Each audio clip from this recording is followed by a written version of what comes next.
బంగ్లాదేశ్లో హిందువుల పైన చాలా దుర్మార్గమైన చర్యలు చోటు చేసుకుంటున్నాయి. ఏకంగా నాకు ఈ విషయం చెప్పడానికి కూడా కొంత బాధగానే ఉంది. హిందువుల పైన ఊచ కోతకొస్తున్నారు. నడి రోడ్డు పైన వారిని చెట్టుకు వేలాడదీసి నిప్పంటిస్తున్నారు. మొన్న ఏకంగా దీపు చంద్రదాస్ అనేటువంటి ఒక వ్యక్తిని ఇక్కడ చూడండి, విజువల్స్లో ఇక్కడ ఫ్లెక్సీలు కనబడుతున్నాయి. ఆ ఫ్లెక్సీలో ప్రధానమంత్రి నరేంద్ర మోదీ ఫోటో ఉంది.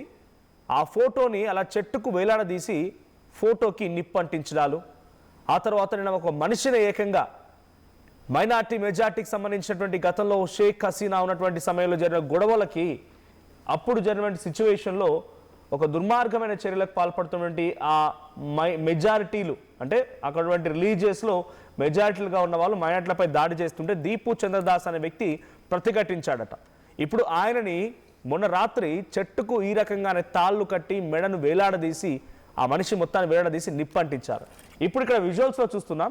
సో విజువల్స్లో భారత ప్రధాని నరేంద్ర మోదీకి సంబంధించినటువంటి ఆ ఫ్లెక్సీని ఓ చెట్టుకు వేలాడదీసేటువంటి విజువల్ చూస్తున్నాం. ఇంకోవైపు రైట్ సైడ్లో అక్కడ పెద్ద ఎత్తున ఆందోళన చేపడుతూ హిందువులకి వ్యతిరేకంగా భారతదేశానికి వ్యతిరేకంగా నాదాలు చేయడం చూస్తున్నాం.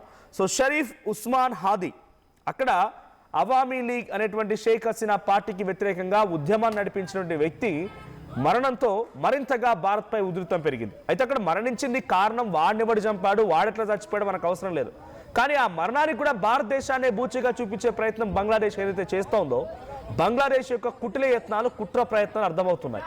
సో బంగ్లాదేశ్ వ్యాప్తంగా ఇప్పుడు చాలా బాధపడే విషయం ఏంటంటే హిందూ మహిళల పైన విచక్షణరహితంగా దాడులు చేయడాలు, అఘాయిత్యానికి పాల్పడ్డాలు, హిందూ మహిళల జుట్టు పట్టుకొని ఈడ్చుకెళ్లడాలు, వారిని కొట్టడాలు, వారిపై మానభంగాలు చేయడాలు, వారిని ఇబ్బంది పెట్టడాలు జరుగుతున్నాయి.